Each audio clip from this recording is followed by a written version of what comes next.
Hi, kids, and welcome to Smells Like 90's Rock. It's Shiela and Hot Toddy.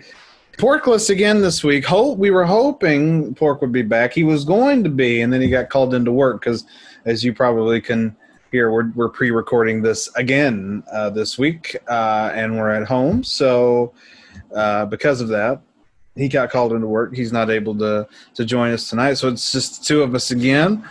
But we're here, and we're ready to do the thing. I think we need to just address the elephant in the room.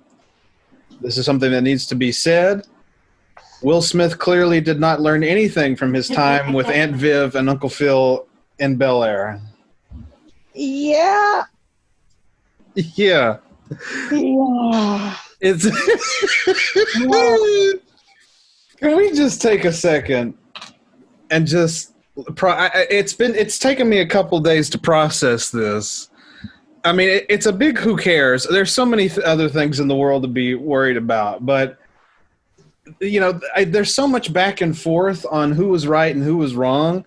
The people that I would thought would be on Chris Rock's side, I'm surprisingly is on Will Smith's side. People who would be on Will Smith's side are surprisingly on Chris Rock's side.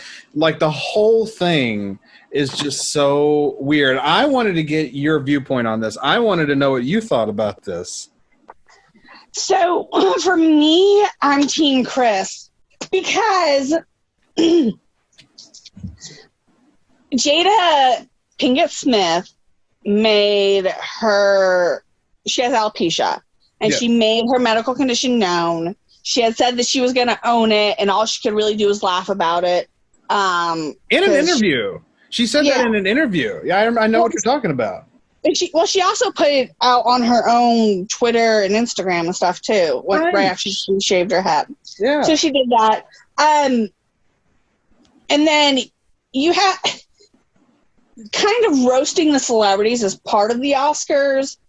Exactly. And I think you have to be prepared for that. Just because, if not, it's a grossly ostentatious event. It's just rich people celebrating rich people doing rich people things. And so if you don't have that sort of humor that normalizes it to some extent, it's just a gross thing to watch, I think. So you knew that was always part of the Oscars for a while now, because again, we don't want to watch rich people slap each other on the back for trophies. And I don't think the joke was so offensive. No, that's very important. Yes. That it warranted that type of a response. Exactly. But it seemed like he was laughing at first. And that's, Baby J is here as well. And she said it seems like he was laughing and he was laughing at first. Yeah, but he covered his tracks later, like, you laugh and go along, because that's what you're expected to do. You're right, that's what you're expected to do when you get paid millions of dollars to play make-believe. Yeah. That is what you're expected to do at that type of event. And like I said, the response was not proportionate to the joke. The joke was relatively, in my opinion, harmless. Extremely harmless. Because he didn't even really make fun of her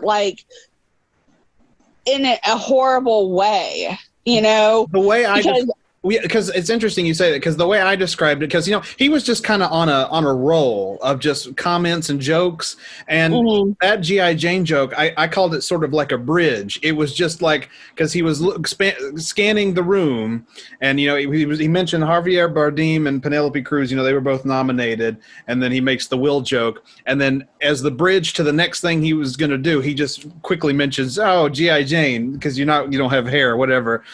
And it was just a bridge. Like, it wasn't even anything. It was, if you blinked, you missed it.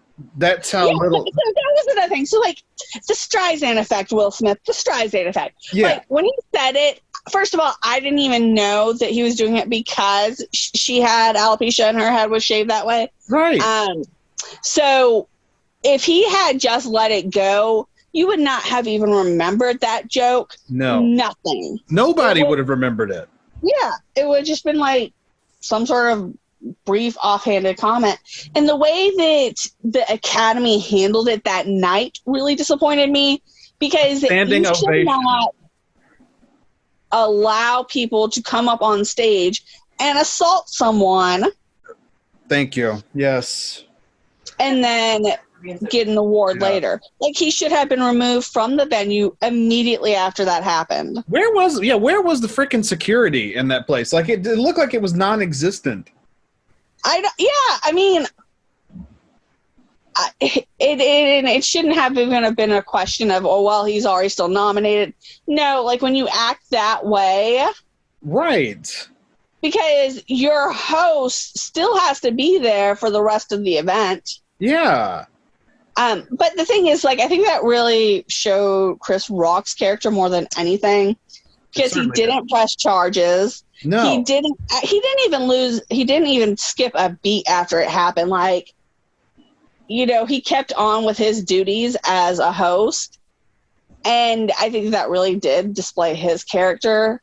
But at the same time, that makes me wonder, did he say, okay, don't kick him out or something like that? But it shouldn't have been up to anybody. The vet should have been like, this can't be acceptable. Right. You know? And then just a few minutes later, he wins for Best Actor, and they give him a standing ovation. They give Will Smith a standing ovation. And this is what's wrong with Hollywood. Like, for everybody that's defending Will Smith, it's one of those things like where, yeah, I get it. You know, it's nice that he stood up for Jada, although Jada has put him through so much emotional turmoil these last few years. I'm kind of surprised that he was so wholeheartedly defending her. But okay.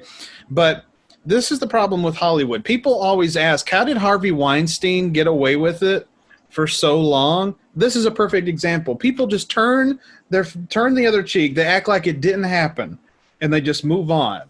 And like, stuff like that has to be called out, because, you know, I'm completely, you know, I'm on board with PC culture. I believe there's certain things you don't make fun of.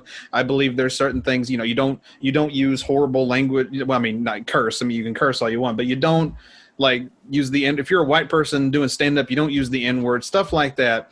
You know, but that was such a harmless joke that it warranted no kind of, like we were talking about, any kind of response.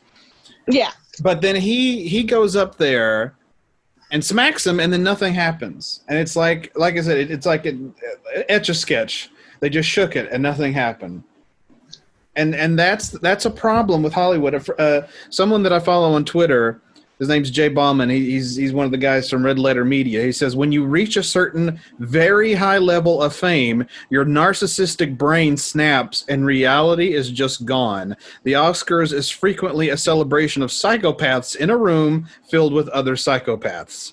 And that's basically a good point. Like, it's like we were talking about, rich folk backslapping and having a good time, while, you know, the rest of us just watch on in awe because we can't do anything like that. And then and then you see that little tantrum, that outburst.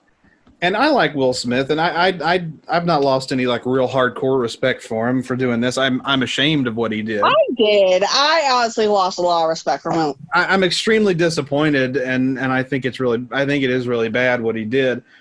But, you know, it's just, there was no call for that. There is, you know, it's not like Chris Rock said, you have alopecia and you keep losing your hair, and it's funny. You look like when are you going to do G.I. Jane? You know, he didn't do that. He just, in passing, joked about the fact that she doesn't have any hair. And and is it even confirmed that Chris Rock knew that she had alopecia? I mean, they were friends, so I imagined it was true. But that's another thing. Like, if they're friends, shouldn't Will Smith expect that? Expect a joke from the comedian? I know.